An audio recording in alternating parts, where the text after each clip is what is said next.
बिस्मिल्लाहिर्रहमानिर्रहीम। अस्सलाम वालेकुम। प्यारे दोस्तों, आज इस वीडियो में हम आपको बताएंगे कि हज़रत आदम अलैहिस्सलाम के बाद दुनिया में बुत परस्ती का आगाज़ कैसे हुआ।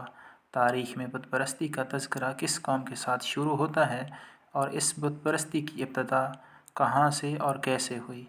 बुत परस्ती के अलावा हम इंसान की इब्तदाई सरकशी का तज़किरा भी करेंगे कि इंसान ने सरकशी का आगाज़ कैसे किया, कहाँ से हुआ और क्यों हुआ और किस वजह से हुआ। वीडियो इंतहाई अहम होने वाली है, लिहाजा वीडियो को स्किप मत कीजिएगा और आखिर तक लाजमी देखिएगा, आपके इल्म में इजाफ़ा होगा इंशाअल्लाह। दोस्तों, हम आपको इंसान की सरकशी और बुत परस्ती के बारे में भी बताते हैं, लेकिन इससे पहले ये बात जानना ज़रूरी है कि सबसे पहले किस पैगंबर का स्टैचू बनाया गया और किस वजह से बनाया गया। दोस्तों, जनाब अनूश की वफ़ात के बाद पूरी ज़िम्मेदारी के साथ जनाब किनान ने तबलीग के फ़राइज़ अंजाम दिए और अपनी पूरी जदोजहद के साथ अच्छी खासी कामयाबी हासिल की। किनान के मुतल्लिक़ मुर्रखीन का बयान है कि ये बेइंतहा मुक़द्दस, मुत्तकी और नहायत लतीफ़ व करीम किरदार के मालिक थे। उन्होंने तबलीग में अच्छा खासा काम किया और काम में माहिर थे। इनकी उम्र जब 80 साल या 70 साल की हो गई, इस वक्त खुदावंद आलम ने इनको एक फ़र्जंद अता किया। तिबरी के बयान के मुताबिक किनान की औलाद बहुत ज़्यादा थी, लेकिन इन सब में मलाइल निस्बत लायक थे।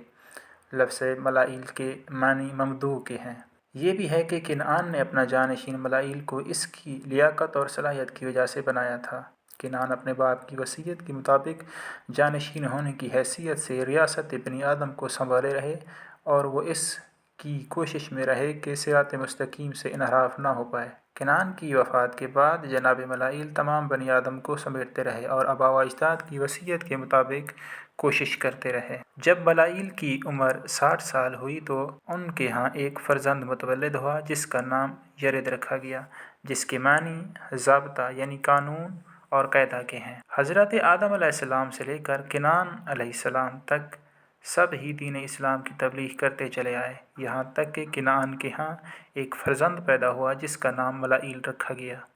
हज़रत मलाइल अलैहिस्सलाम को खुदावंद आलम ने ऐसा हुस्न जमाल से आरास्ता किया था कि मिसल आन दर जहाँ नबूद कि इसकी मिसल दुनिया में न थी। इसके हुस्न जमाल का ये आलम था कि लोग इनके चेहरे को अच्छी तरह देख ना सकते थे, इसलिए कि वो हर वक्त अपने चेहरे पर नकाब डाले रहते थे।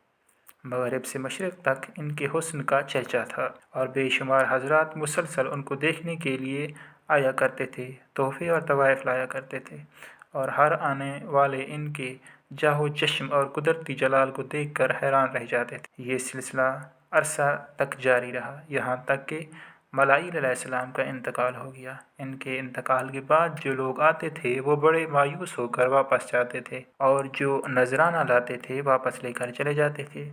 एक दिन शैतान ने औलाद मलाइल अलैहिस्सलाम से कहा कि मलाइल तुमसे खुश नहीं हैं, बहुत ज़्यादा नाराज़ हैं। उन्होंने पूछा कि नाराज़गी की वजह क्या है। इसने कहा कि वो कहते थे कि मेरी औलाद में कोई ऐसा नहीं है जो इन लोगों को तसल्ली दे सके जो मेरे देखने को आते हैं और मुझे ना पाकर रंजीदा वापस चले जाते हैं।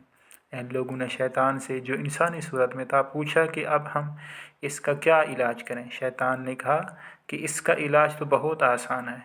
उन्होंने पूछा वो क्या।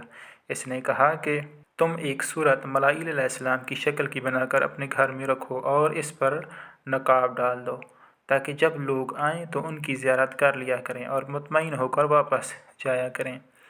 इसके नतीजे में ये हुआ कि मलाइल अलैहिस्सलाम तुमसे खुश हो जाएंगे। ये सुनकर फ़र्जंदान मलाइल अलैहिस्सलाम खुश हो गए और इससे कहा कि तुम हमारी इमदाद करो। इसने कहा मैं तैयार करूँगा, तुम बेफ़िक्र हो जाओ।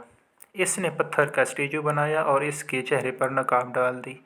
इसके बाद जो लोग आते ज़ियारत करते और चले जाते। ये सिलसिला बहुत अरसा तक जारी रहा। एक दिन शैतान ये अंदाज़ा लगा कर कि ये लोग इस सिलसिले की बुनियाद से बेखबर हो चुके हैं, मौजूदा अहद के बुज़ुर्गों से मिला और कहने लगा कि आप लोग इसकी परस्तिश क्यों नहीं करते। आपके आबा व अजदाद हमेशा इसको पूजा करते थे। इन लोगों ने اس کے کہنے کو باور کر لیا اور اسے پوجنے لگے۔ بت پرستی دنیا میں پھیل گئی۔ اس طرح سے حضرت ملائیل علیہ السلام کی اسٹیچو بنایا گیا اور اس سے اس دنیا میں بت پرستی کا آغاز ہوا۔